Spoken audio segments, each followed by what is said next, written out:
аябай катуу ишендирип башташкан. Рекламаны аябай катуу элдикинен өзгөчө беришкен.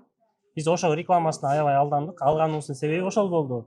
Себеп дегенде ал жерде рекламада депутаттар бар, Нуржигит Кадырбеков, ошол жүргөн, ошого ишенип.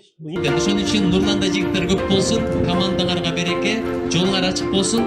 Ушундай жигиттерди колдогон, коргогон, жолдогон эл дагы бактылуу болот. Атайын батаңды бергени, алыстан ат тартып келгендер да бар экен. Иши кылып колдоп, коргоп, жолдоп келгендердин баарына рахмат. Именно ошол ишиге ишенип алып алган бир эки байке бар. Мен ошол кишини ишенип алдым эле депчи. Малымда эле күнөөсү жок болуш керек, бирок ошол ырчылар бар бул жерде. Ошол реклама кылганда булардычы биз ошолго ишенип ушунча киши жабыркап отурабыз. Ошолорго ишенип ала алгандар действительно бар да. Мен Бренд Хаус курулуш компаниясын тандадым. Жана имараттары жакты. Нурмат менен чогуу тандагыла.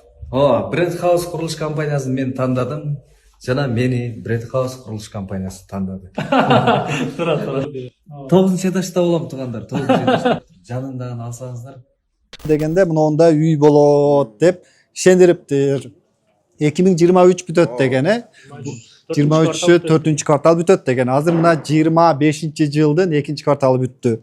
Мына бүтүп атат. Мына караңыздар. Азыркы кейпи ушундай.